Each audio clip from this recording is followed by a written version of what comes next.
Hey there, thanks for tuning into Duckbricks. I'm Chris and welcome to LEGO Mini Reviews, the show where I review a ton of different LEGO vintage and new sets right here on the Duckbricks YouTube channel in a short form format. So I have a ton of Bricklink orders to get through as well as just associated LEGO purchases, and I figured instead of making a mega video where I go through every single one that's hours long, why not break it up into separate mini reviews? And so in addition to our normal 3 videos a week schedule, be sure to stay tuned for a mini review dropping every single day where we do not normally have a standard video releasing. I hope you enjoy, and let's jump right into our first pick. These fellows right here are from the LEGO Dinosaurs line. It was a line of canister LEGO buildable dinosaur sets which included a ton of extra pieces to build different dinosaurs out of them. Now these were the only 2 ones I did not own yet, and actually these are completing a lot of gaps in my LEGO Animals collection. These again were the only old style of dinosaurs I did not own yet, so really nice to be able to complete this, and actually the only dinosaurs in general I did not already own, besides the one super exclusive Jurassic World one which only was released in Europe and given away as a prize and now is worth like $10,000. We don't talk about that one. I'll get that eventually. I don't want to spend $10K on a LEGO dinosaur yet.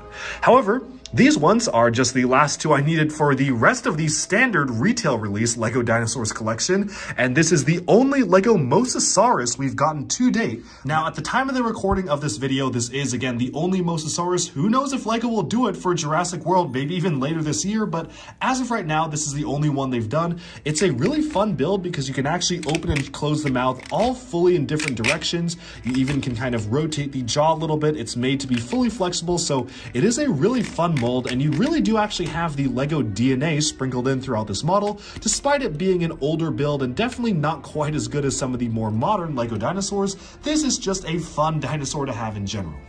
The tongue right here is using a really unique piece of the LEGO crocodile upper jaw in red as the tongue. I just think that's really good parts usage, and all in all, this is a really great dinosaur that certainly is one of the most unique ones I've seen. Now this did include a bunch of extra pieces, because if I wanted to, I could simply swap out all the different pieces here and create a different dinosaur. So let's just kind of try doing some of that. You'll notice that this is just a standard dinosaur body here. Take out the flippers, you can put this on right here, like so. Actually, I think it goes this way. And then you can stick this on right here, and there you have it. This is a completely different dinosaur. That is one thing I actually really appreciate about these dinosaur sets, is that they really were creative in trying to standardize the different elements to try and get as many different creatures as they could with limited space. Sure, that does leave a lot of awkward pieces left behind if you just want to build them in the main configurations. I definitely think the Mosasaurus is the most interesting one to make out of this particular kit, but as it is right now, I think it is a fun model. I like the inclusion of different pieces to make different dinosaurs, and I think that's just a fun addition in general. Moving onwards, we have another sand blue dinosaur. This is the T-Rex. These are actually 2 separate sets, but I just got them together because these were the 2 missing ones that I did not own yet. Now this one can articulate very similarly to the Mosasaurus. You move the tail up and down, back and forth, side to side. You can move the legs back and forth as well. These are fully detachable and were used in the Jurassic Park 3 sets for the LEGO Studios tie-in line. And then you've got the T-Rex head, which is using the same upper jaw as the standard LEGO T-Rex, but it's just actually a much larger build for its time. Again, this was introduced for the LEGO Adventures Dino Island series, at least the upper jaw was, but here it is using a whole different new mold set for the LEGO Dinosaurs 2003 line.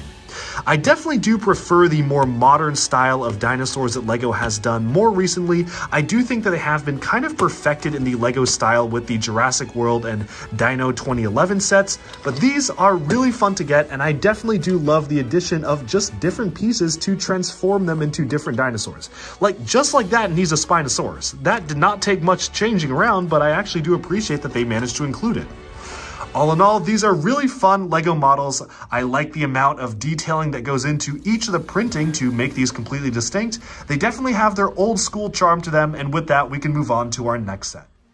Alright, and with that, we have summed up this mini LEGO review.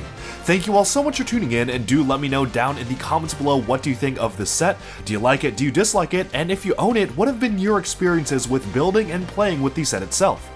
Also, let me know in the comments if you like this format of mini reviews. I'm trying to put them out on a fairly regular basis, so thank you so much for tuning in, and I'll talk to you again very soon. Like and subscribe for even more LEGO news, reviews, discussion, and analyses coming your way very, very soon.